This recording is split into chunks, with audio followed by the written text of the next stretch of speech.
All Hail Biafra! This is Biafra Liberation Army Network coming to you again. Please like, share, and comment. As things stand at this moment, as things are right now, it seems as though Nigeria's problem is increasing. The more they are holding Mazi Nnamdi Kanu, the more the challenges, the pressure, the problems in Nigeria that Nigerian government Tinubu is facing, it appears the issues are increasing because the more they hold this man, the more Nigeria is entering into more and more issues, more and more quagmire, and that is part of what we'll be looking at in this very video, because the pressure on Nigeria, the pressure on Mr. Tinubu to release and free Mazi Nnamdi Kanu immediately has continued to increase. The other day, we brought you the news of the United Nations far back pressuring Nigeria to immediately and unconditionally release Mazi Nnamdi Kanu. We now have another important criticism on the Nigerian government, on Tinubu, to as a matter of urgency, if he wants Nigeria to survive, if he wants the survival of Nigeria, then he must now go ahead and free Mazi Nnamdi Kanu. Mazi Nnamdi Kanu, leader of the indigenous people of Biafra, IPOB, remains a political prisoner and a prisoner of conscience in Nigeria. He's not just like a criminal, he's a political prisoner. Kanu continues to be held against his will. This is very important. And against the laws of the Federation of Nigeria. Against the laws of Nigeria, whose courts have declared that he has broken no laws. In the courts of Nigeria, it's very important that we are pointing these things out so that Tinubu and co will be hearing it.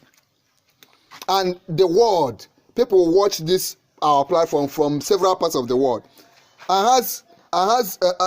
Whose court have declared that Nigeria court has declared that there is no Kanu has broken no laws and has no case to answer over the matter on which he is being held. Very important. This is a good foundation to this video.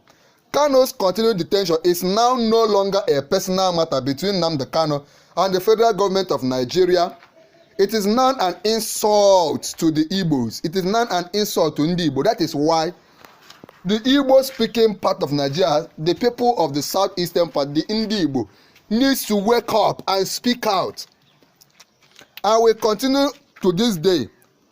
I will come to this in a minute, but let me quickly outline the Nnamdi Kanu story for those of you that are viewing this for the first time. For those who do not know and who may have forgotten and who may have been absorbed by too much flood of time and who may have now been extremely fatigued by the drag of this matter, because the matter has really dragged.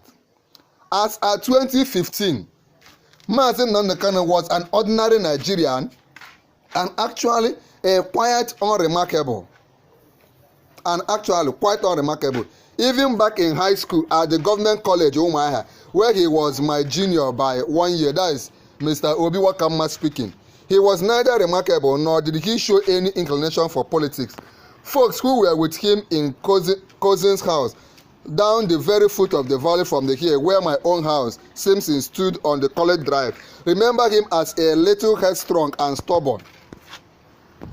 But beyond Nnamdi Kanu being stubborn, Nnamdi was like us all, aspiring to the careers and to live his best life in Nigeria and make his own contributions. He was admitted to the law school of the University of Nigeria, but left for University of Nigeria and Nsukka, but left for the United Kingdom to complete his studies when he allegedly felt that UNEC law was not offering him the kind of education he desired. But the next time we saw him, he was campaigning for Goodluck Jonathan. There is an instant video of Nnamdi Kanu in London joining other Nigerians to protest the surge of the Boko Haram and the insurgency in the north, which has spotted and was clearly orchestrated during Goodluck Jonathan's tenure. Boko Haram was a militant anti-Nigerian Islamic movement created and funded by key interests from the north of Nigeria, including some say the late Muhammad Buhari. Evidence of Buhari's involvement in the founding and funding of Boko Haram has not been seriously investigated by the Nigerian security services, but a key indicator was that in 2012, Boko Haram appointed him the sole liaison and negotiator with the Jonathan administration. Let's continue. Boko Haram once had former President Buhari as a spokesperson and chief negotiator. Boko Haram was originally intended to create a targeted course, make Nigeria ungovernable, and compel some kind of political leverage for those powerful northern interests. Its stated public goal was to dismantle the constitution of the federal government of Nigeria, impose the Sharia, and Islamize Nigeria.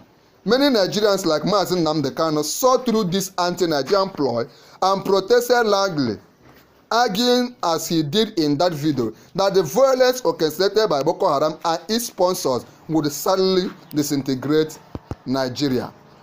He did not want a disintegrated Nigeria at that point in 2012 when he joined the protests in Nigeria in London.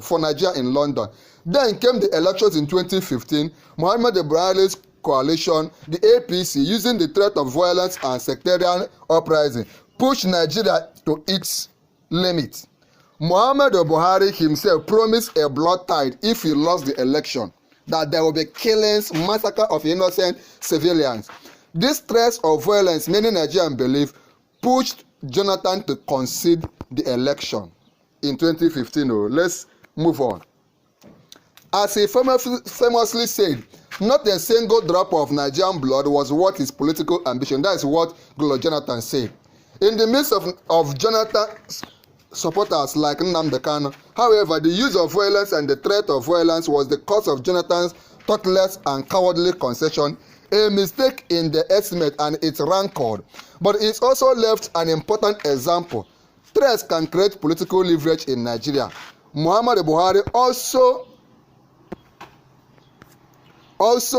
did not leave folks like Nnamdi Kanu much choice. In the very first statement of his presidency at the United States Institute for Peace in Washington, D.C., the newly elected President Buhari was asked what he would do to bring political unity and restore Nigerian political ravine landscape. Buhari did not mince words.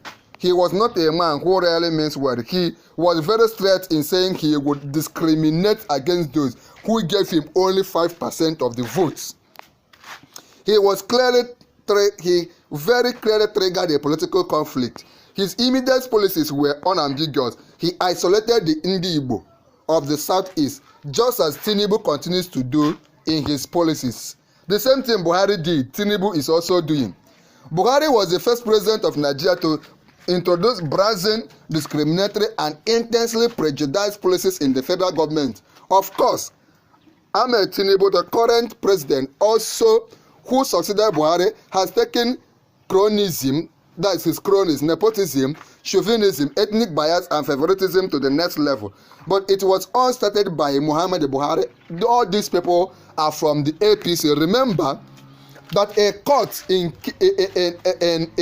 Canada had already declared that APC is a terrorist organization operating in Nigeria. Who created the gold standard for bullshit? These men have very little ideas about how to govern and inspire a multi-ethnic society and nation like Nigeria.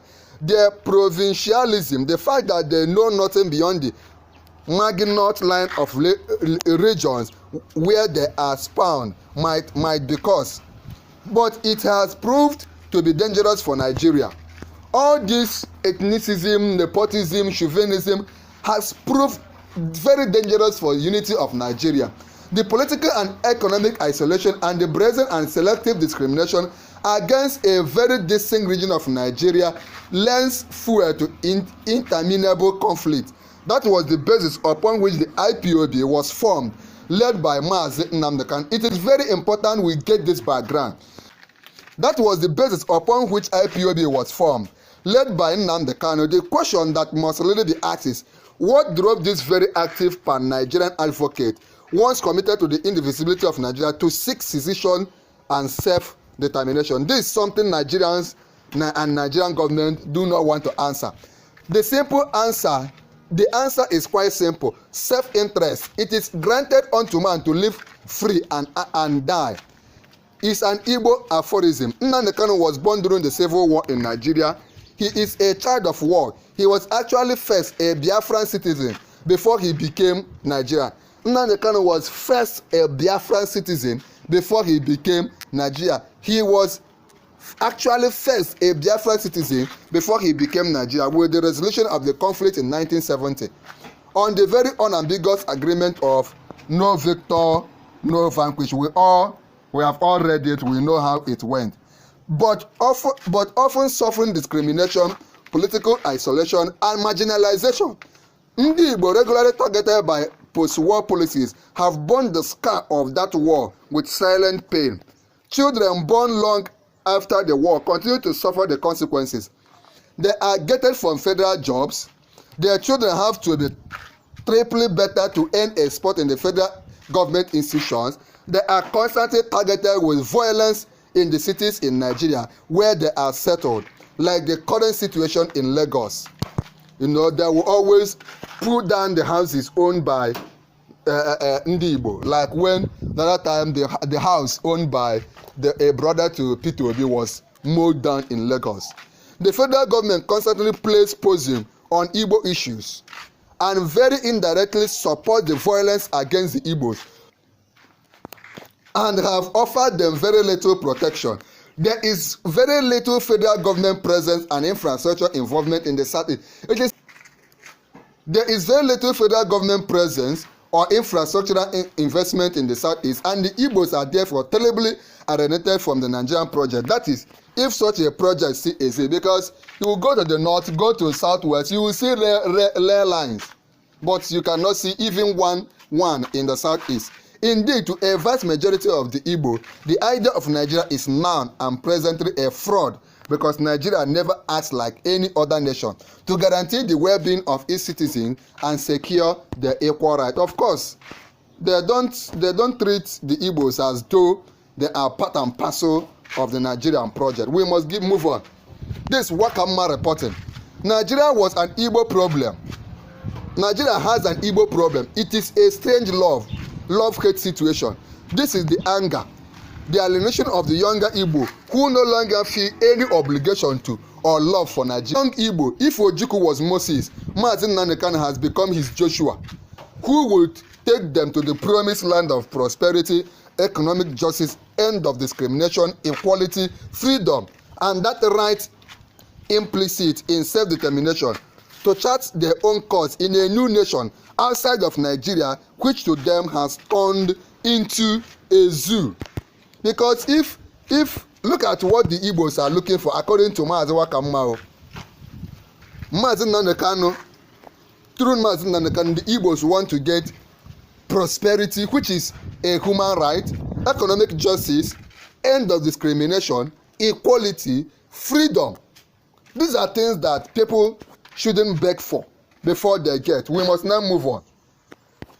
A proactive national leader intent on resolving the conflict and pulling in the Igbos to participate in nation building would have found very peaceful ways to address the concerns of the Igbos and very possibly strategically delegitimize the IPOB. But Muhammadu Buhari wanted a fight and an opportunity to conduct a final solution to what he imagined was his Igbo problem.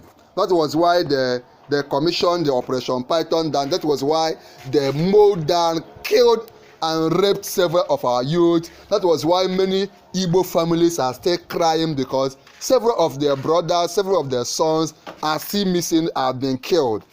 He instigated violence in Igbo land, blamed the IPOB for the subversive military operation he personally authorized, the killings, the sackings of police stations, the push to legitimize the sit-at-home protest, a most effective act of passive resistance, all in a bid to contain IPOB, which has raised the first challenge to his presidency.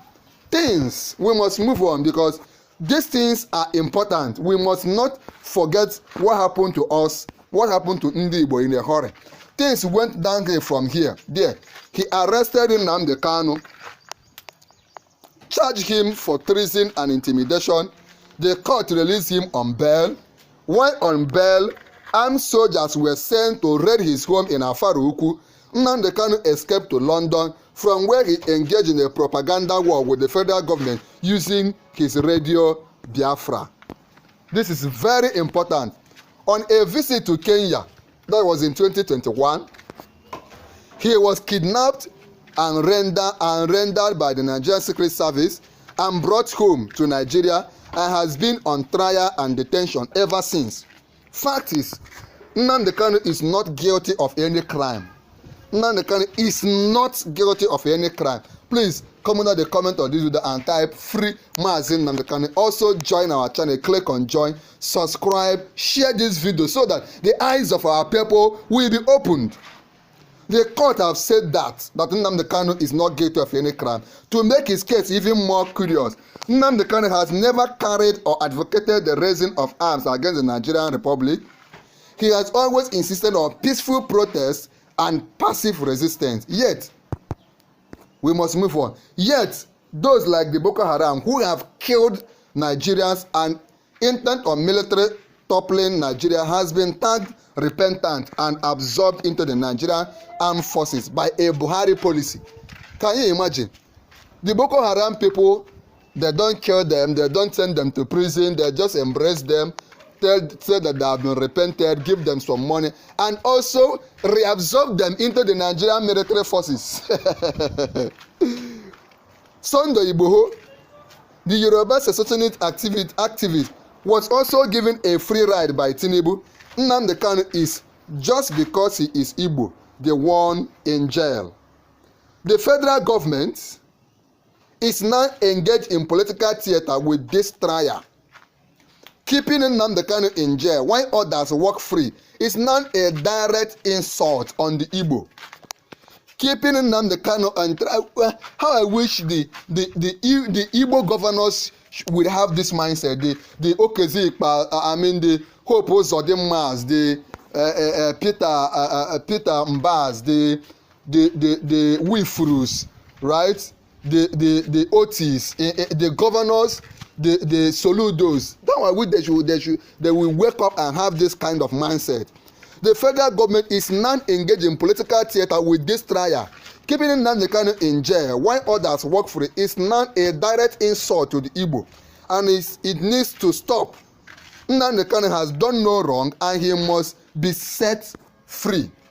This is what Obiwa Kamma has said. He has lent his voice, pressuring President Tinubu to go ahead and do the needful by releasing Mazi Nnamdi Kanu.